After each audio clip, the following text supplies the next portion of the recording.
All right, let's get stuck straight into the big stories floating around at the moment. I'm joined by my wonderful panel, the Bond girls tonight, lawyer and commentator Caroline DeRusso and PR Counsel's Kristy McSweeney. Welcome to the show, Kristy and Caroline. Now, I just spoke about the big year of politics with Albanese fighting inflation and the cost of living crisis. And of course, this week we saw an energy relief package standoff, which eventually passed Parliament. Labor's now celebrating the approval of a $12 cap on wholesale gas prices. Caroline, A, is this a win? But B, is there really going to be any difference when people look at their power bills next year, particularly when they were told $275 off your power bill by this government?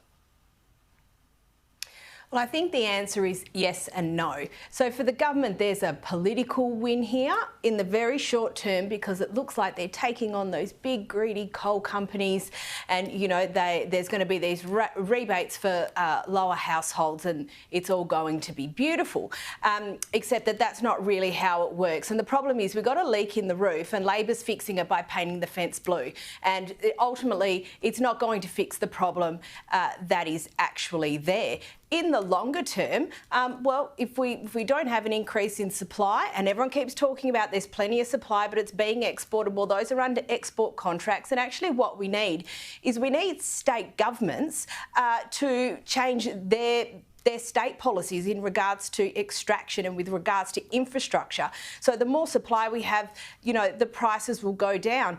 But in the longer term, for the average household, they're going to realise that this rebate isn't actually going to touch the sides because they're not going to see their power bill go down. Their power bill will potentially go up less than it otherwise would have.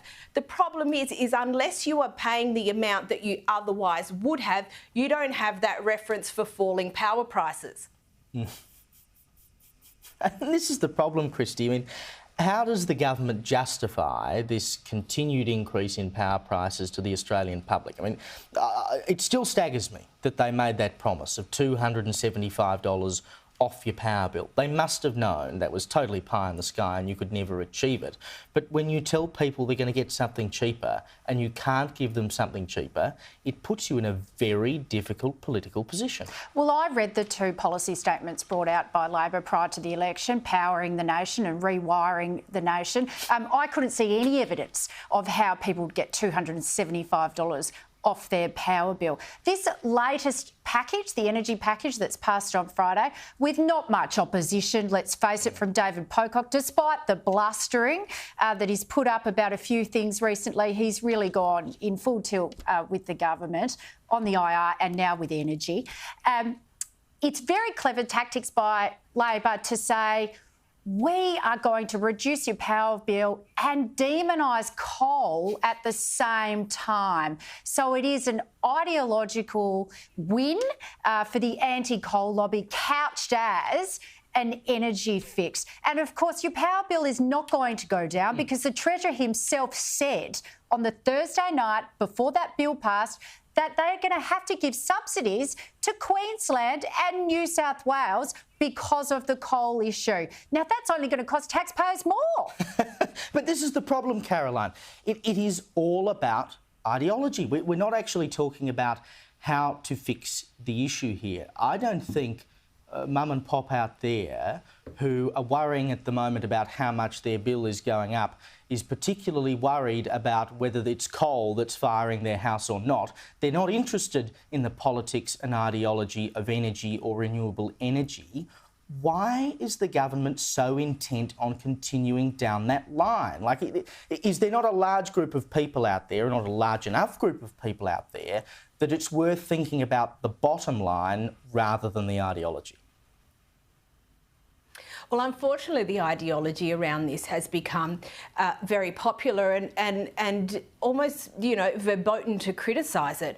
I mean, what we're seeing here is a return to policies of the 1970s, and thank God Gough Whitlam didn't get through the constitutional change that he wanted, a power for the Commonwealth to be able to set prices. We saw Nixon try and pull this off in the US in the 70s, and it's always ended poorly. If someone can show me a really good example of where fixed fixing prices has worked, well then I am more than happy to have that conversation. But we know it does not work.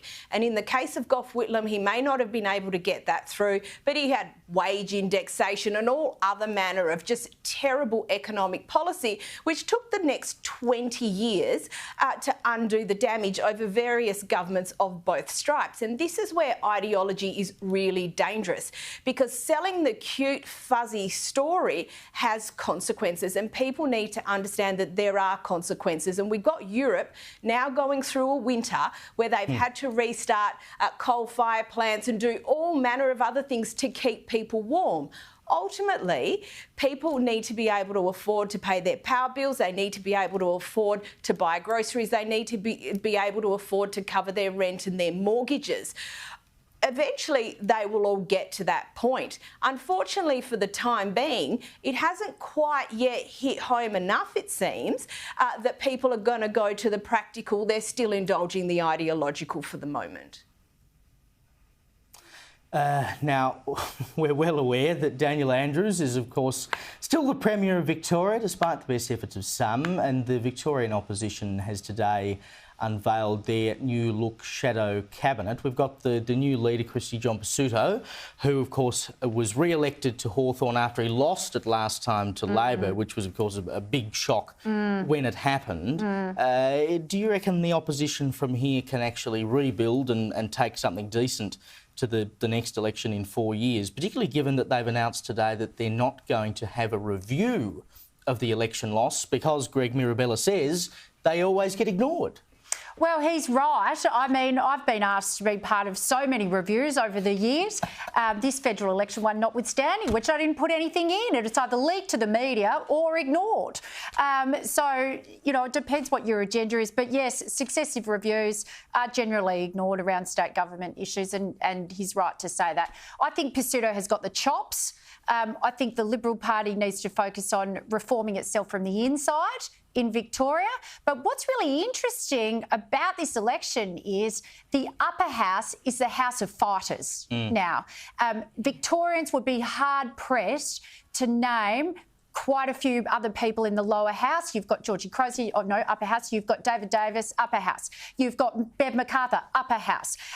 You've got some fantastic talent in the upper house. Yes. In the lower house, it's very, very hard. So Pizzuto has to carry this wholeheartedly. He's lucky. He's very smart. He's got a profile already. I think he resonates with the multicultural communities as well as the inner city. And I don't think he'll do too badly in the outer suburbs as well. So I'm looking forward to what he can bring. But watch the upper house. It's the house of talent in Victorian Liberals.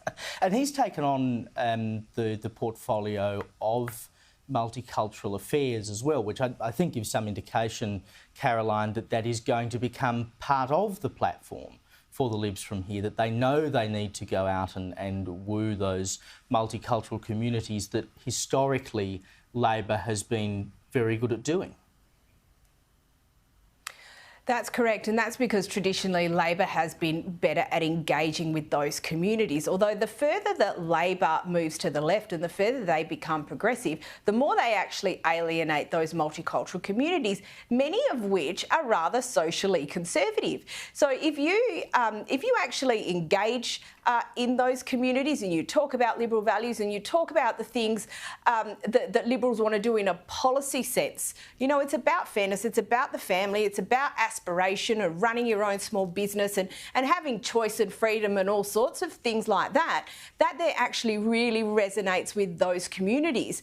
So I think for the Victorian Liberals and really the Liberals around the country, that community engagement broadly, but in particular in relation to multicultural communities, is incredibly important, because I think once they actually understand what Liberals stand for and what their values are, I think they'll find that that's where they're much more aligned.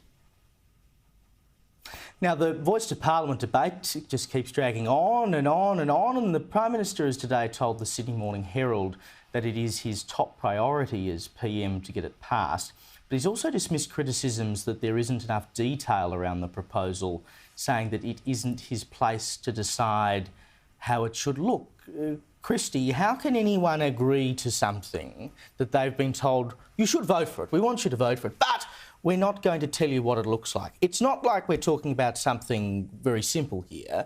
We're talking about a change to the Constitution that would insert race into it and then create another body of people that we don't really know what it is. Does it have special constitutional powers? Is it a third chamber of parliament? No one knows because they won't tell us. Why would you vote for it?